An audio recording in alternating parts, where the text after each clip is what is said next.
I didn't even know Yahoo had questions. You didn't? No. Oh my gosh, yeah, there's so many people that need advice out there.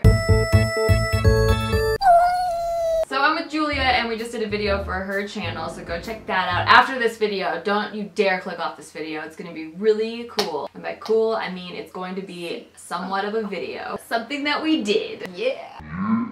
Now that I got your attention. So I thought we'd answer some Yahoo answers and give some people out there some real advice, because there are a lot of questions that people want to know that they're too scared to ask their mom or their sister or their friends.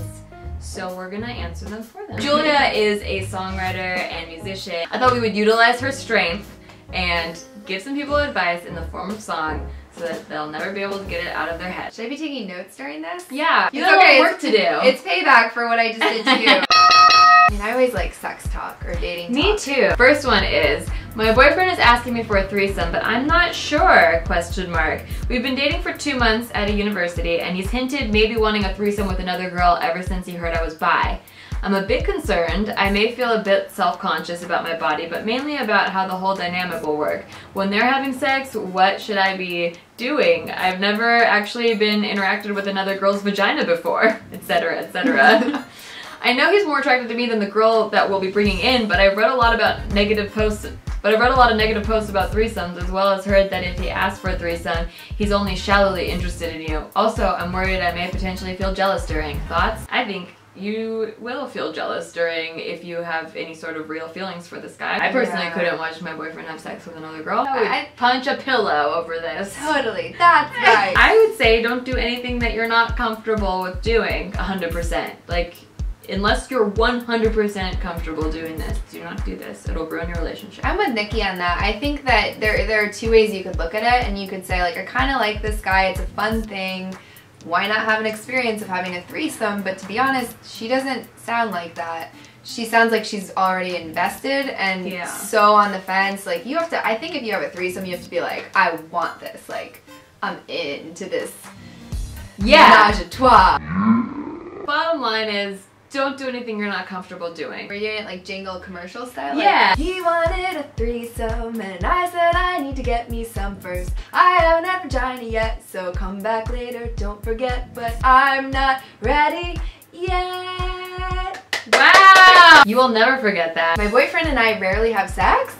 That's like a... Do we? We've been together 5 months now and have only had sex 5 times or so.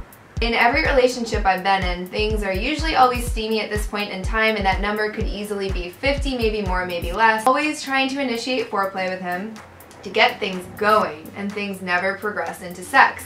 Usually it's reasons like he's too tired or doesn't have enough time, even though I know he has an hour to spare before going to work. I love how we're like, so like, yeah, we know everything. Well, you said this, but you actually did this. Sometimes when we wake up, I'll notice his morning wood and I'll try initiating and nothing progresses. I don't know what to do. I keep telling and hinting to him that I want it more often and he's not delivering. Seriously, I'm having thoughts of breaking up and getting it somewhere else. Oh geez, well, go girl. It doesn't sound like, you know, sometimes like you're really into someone and it seems like all the pieces connect, but if that sexual component isn't there, the relationship probably won't work out. It's a huge part that I think people underestimate a lot. So if you're not feeling it now and it's only been 5 months, I don't think it's gonna go much further. You should be able to talk about it too, and he's not talking about it. It's kind of something that I feel like someone should say, yeah, I've had a problem with this. Or I don't know, is he gay? Or he could be asexual? Or like sometimes if you're too consumed with work, your sex drive goes down a lot. Morning wood doesn't necessarily mean he's turned on. Some people are different sexually than other people and your styles may not be compatible. I dated a guy for like 1.5 years and we barely ever had sex, and honestly when we broke up we went like right to being friends again because that was basically what we always were. Oh, ouch. Yeah. Here we go. Okay. I saw your morning wood and I thought this would be so good, and I bought sexy underwear to turn you on. But you said, no, I'm tired, I'm so stressed, and I just stood there undressed like, baby, are we gonna get it on? Get it on. That was so good! I'm like so proud. Should we do one more? Yeah, let's do another. Okay. Is hacking into your partner's email or checking phone calls acceptable or not in dating/relationships? Under most circumstances, I would say it is unacceptable. Because if you trust your partner, why would you hack into their email or phone? However, if there's a certain thing that you know that he's doing and maybe you will find something to help your case, then maybe it's acceptable.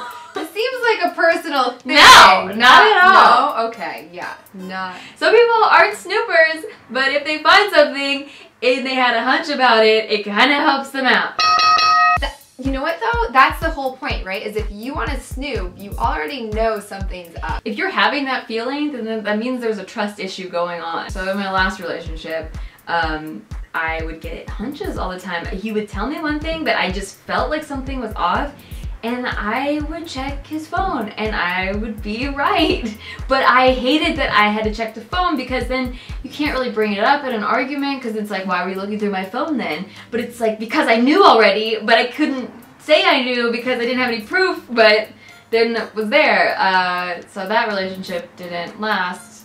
My current relationship, I never ever feel like checking his phone or email. I have no reason to. There's no like feeling like this person isn't telling me the truth, and I've never been tempted to ever check his email.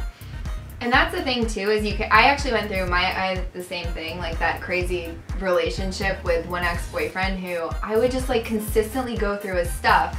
He'd also leave it out every time and not erase his history, which, hello, learn. But Yeah. I'm like, how can you make it so easy for me to spy on you? But I would always find something, but it came back to like, my mom actually was like, if you're looking for something because it feels off. So right. If you're looking, you know. So So what is the answer then? Is it, yeah, No. Is it acceptable? No. But also, if you feel that you should, like you really are tempted to check their phones and emails, then you should probably not be together. Probably not gonna work out. I've got this intuition, a sneaking suspicion. I went through my boyfriend's email and what I found I can't even explain, 'cause it was another girl and it ruined my whole world. But if you're looking in the first place, then you probably have a reason to. Wow, you're so quick. You just thought of that right now. Like I I did, that's true. didn't even need a jump cut. Blacked that. out. You're Blacked like, out. Dude. That one played with some keys though. Yeah, So that was really good. Well, I think you're really good.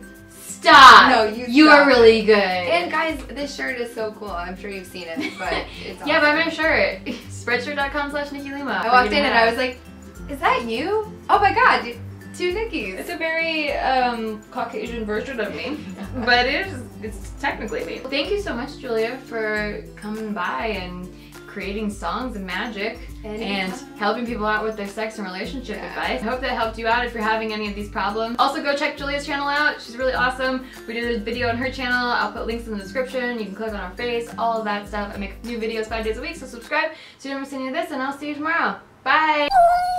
Bitch! You're not a bitch. I'm so sorry. You're not a bitch.